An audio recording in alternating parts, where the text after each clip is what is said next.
I want to start off by saying, Houston, we have a problem. We're entering a second generation of no progress in terms of human flight in space. In fact, we've regressed. We stand a very big chance of losing our ability to inspire our youth to go out and continue this very important thing that we as a species have always done, and that is instinctively we've gone out and climbed over difficult places, went to more hostile places, and found out later, maybe to our surprise, that that's the reason we survived. And I feel very strongly that it's not good enough for us to have generations of kids that think that it's okay to look forward to a better version of a cell phone with a video in it. They need to look forward to exploration. They need to look forward to colonization. They need to look forward to breakthroughs. They need to, we need to inspire them because they need to lead us and help us survive in the future. I'm particularly troubled that what NASA is doing right now with this new Bush doctrine for this next decade and a half. Oh shoot, I screwed up. We have real specific instructions here not to talk about politics. What we are looking forward to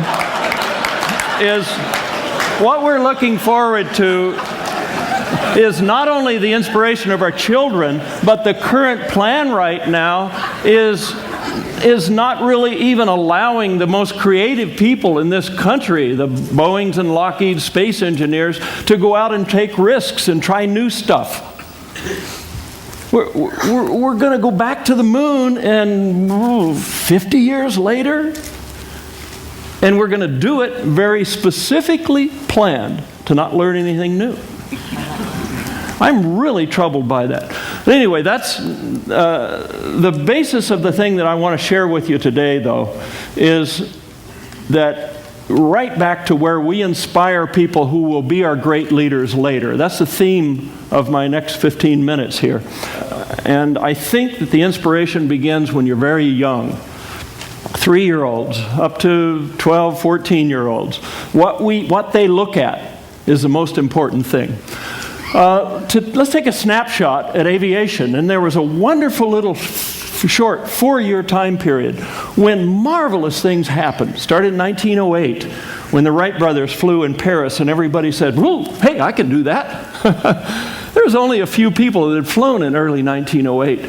In 4 years, 39 countries had hundreds of airplanes, thousands of pilots. Airplanes was invented by natural selection. Now, you can say that intelligent designs our airplanes of today, but there was no intelligent design really designing those early airplanes. There were probably at least 30,000 different things tried. And when they crash and kill the pilot, don't try that again. The ones that flew and landed okay because there was no trained pilots had good flying qualities by definition.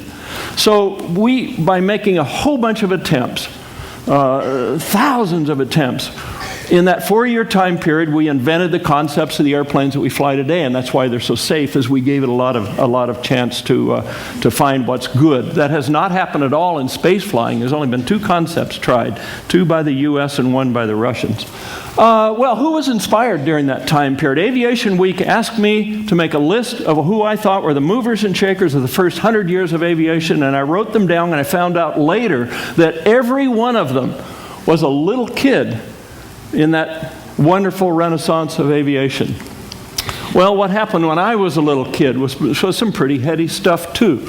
The jet age started, the missile age started.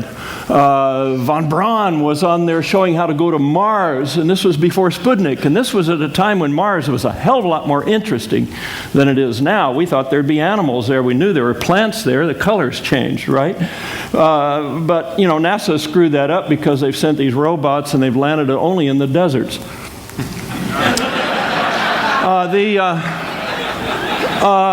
If you look at what happened, the black line is as fast as man ever flew.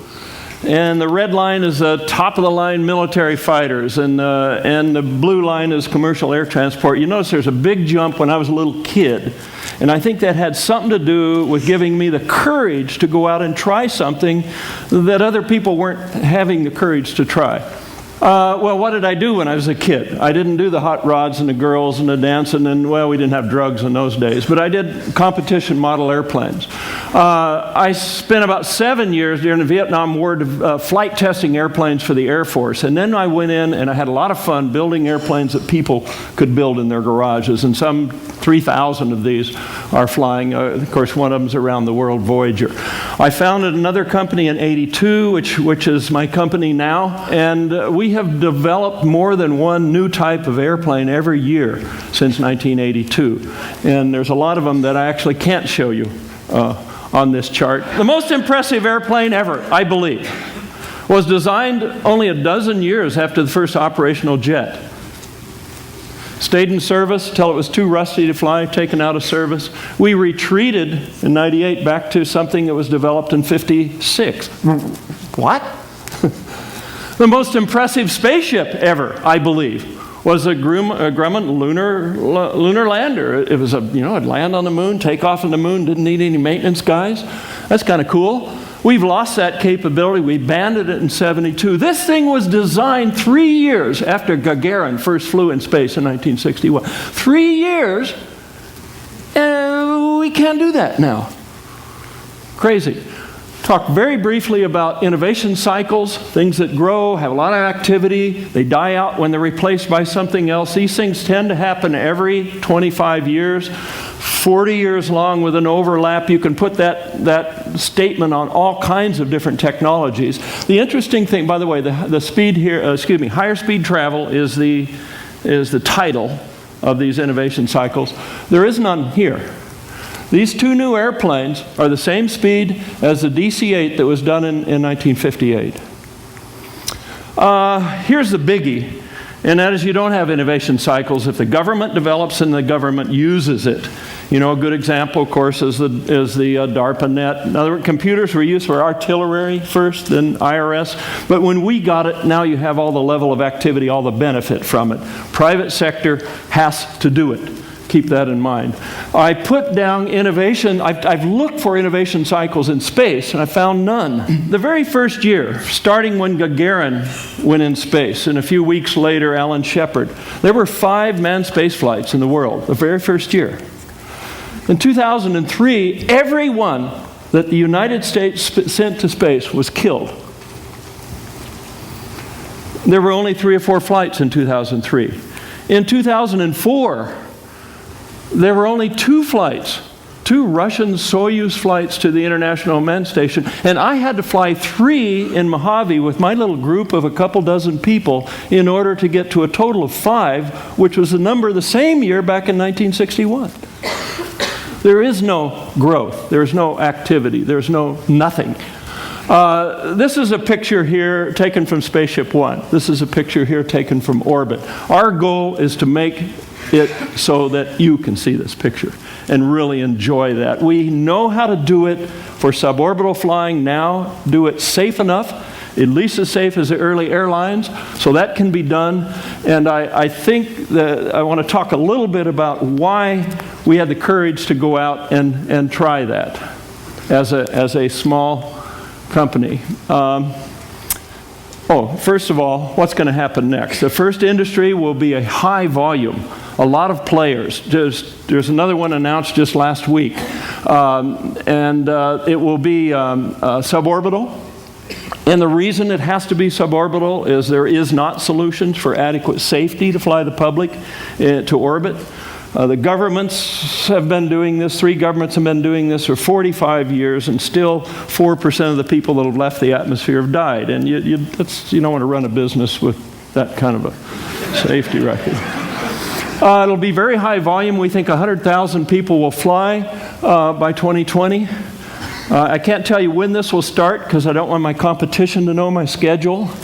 But I think once it does, we will find solutions, and very quickly you'll see those resort hotels in orbit, and that real easy thing to do, which is a swing around the moon so you have this cool view. And that'll be really cool because the moon doesn't have an atmosphere. You can do an elliptical orbit and miss it by 10 feet if you want. Oh, that's going to be so much fun.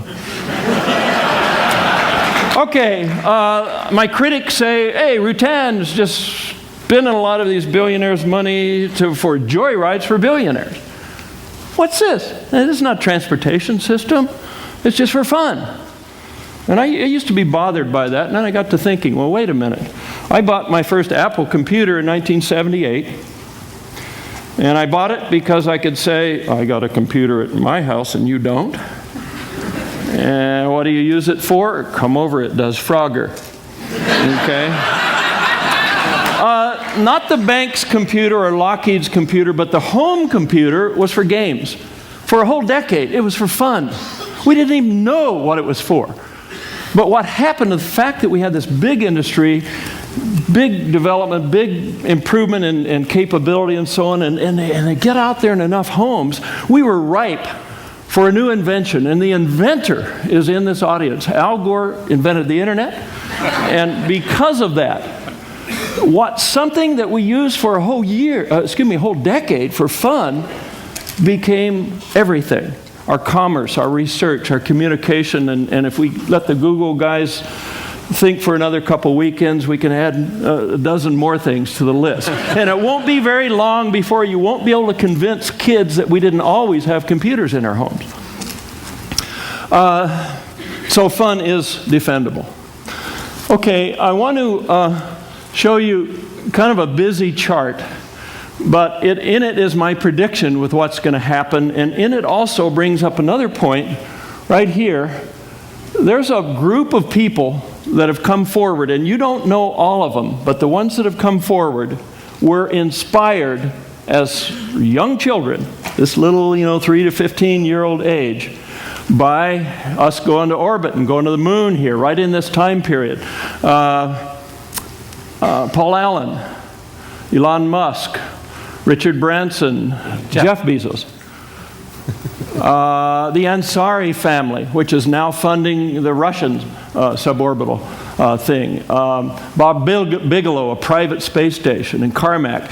These people are taking money and putting it in an interesting area, and I think it's a lot better than they put it in an area of better cell phone or something, but they're putting it in very areas, and this will lead us into this kind of capability, and it will lead us into the next really big thing, and it'll allow us to explore, and I think eventually it'll allow us to colonize and to keep us from going extinct. They were inspired by big progress, but look at the progress that's going on after that. There were a couple of examples here. The military fighters had the highest performance military airplane was the SR-71. It went a whole life cycle, got too rusty to fly, and was taken out of service. The Concorde doubled the speed for airline travel. It went a whole life cycle without competition, took out of service, and we're stuck back here with the same kind of capability for military fighters and commercial airline travel that we had back in the late 50s. But something is out there to inspire our kids now. And I'm talking about if you got a baby now or if you got a 10-year-old now. What's out there is there's something really interesting going to happen here. Relatively soon, you'll be able to buy a ticket and fly higher and faster than the highest performance military operational airplane. It's never happened before. The fact that they have stuck here with this kind of performance has been, well, you win the war in 12 minutes, why do you need something better? But I think when you guys start buying tickets and flying suborbital flights to space, very soon, wait a minute, what's happening here? We'll have military fighters with suborbital capability, and I think very soon this. But the interesting thing about it is the commercial guys are going to go first. Okay, I look forward to a new capitalist space race, let's call it. You remember the space race in the 60s was for national prestige because we lost the first 2 milestones. We didn't lose them technically. The fact that we had the hardware to put something in orbit when we let von Braun fly it, you can argue that's not a technical loss. Sputnik wasn't a technical loss, but it was a prestige loss. America, the world saw America as not being the leader. Technology, and that was a very strong thing. And then we flew Alan Shepard weeks after Gagarin, not months or decades or whatever. So we had the capability, but America lost. We lost. And because of that, we made a big jump to recover it. Well, again, what's interesting here is we've lost to the Russians on the first couple of milestones already. You cannot buy a ticket commercially to fly into space in America. Can't do it. You can buy it in Russia. You can fly with Russian hardware. This is available because a Russian space program is starving, and it's nice for them to get 20 million here and there to take one of the seats. It's commercial. It can be defined as space tourism. They're also offering a trip to go on this whip around the moon like Apollo 8 was done. 100 million bucks? Hey, you can go to the moon. But, you know, would you have thought back in the 60s when the space race was going on that the first commercial capitalist-like thing to do to buy a ticket to go to the moon would be in Russian hardware? And would the Russians have thought that when they first go to the moon in their developed hardware, the guys inside won't be Russians, maybe it'll probably be a Japanese or American billionaire? Well, that's weird, you know, it really is. But anyway, I think we need to beat them again. I think what we'll do is we'll see a successful, very successful private spaceflight industry. Whether we're first or not really doesn't matter. The Russians actually flew a supersonic transport before the Concorde. And then they flew a few cargo flights and took it out of service. You know, that I think you'll kind of see the same kind of parallel when the commercial stuff is offered. Okay, we'll talk just a little bit about commercial development for human spaceflight. This little thing says there's 5 times what NASA is doing by 2020. I want to tell you, already, there's about $1.5 billion to $1.7 billion investment in private spaceflight that is not government at all. Already, worldwide. If you Google it, you'll find about half of that money. But there's twice of that being committed out there. Not spent yet, but being committed and planned for the next few years. Hey, that's pretty big. I'm predicting, though, as profitable as this industry is going to be, and it certainly is profitable when you fly people at $200,000 on something that you can actually operate at a tenth of that cost or less. This is going to be very profitable. I predict also that the investment that will flow into this will be somewhere around half of what the U.S. taxpayer spends for NASA's manned spacecraft work, and every dollar that flows into that will be spent more efficiently by a factor of 10 to 15. And what that means is, before we know it, the progress in human spaceflight with no taxpayer dollars will be at a level of about 5 times as much as the current NASA budgets for human spaceflight. And that is because it's us. It's private industry. You should never depend on the government to do this sort of stuff, and we've done it for a long time. The NACA, before NASA, never developed an airliner and never ran an airline. But NASA is developing the Spaceliner, always has, and runs the only space line. Okay? And we've shied away from it because we're afraid of it.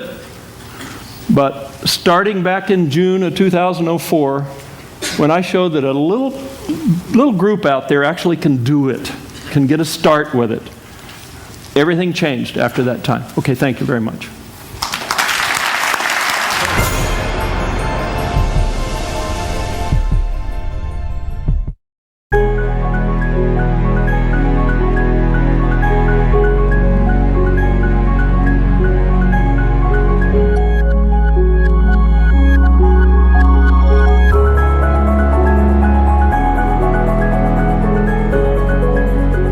Often, when things are allowed the freedom to take shape, they tend to reshape everything. The all-new BMW X6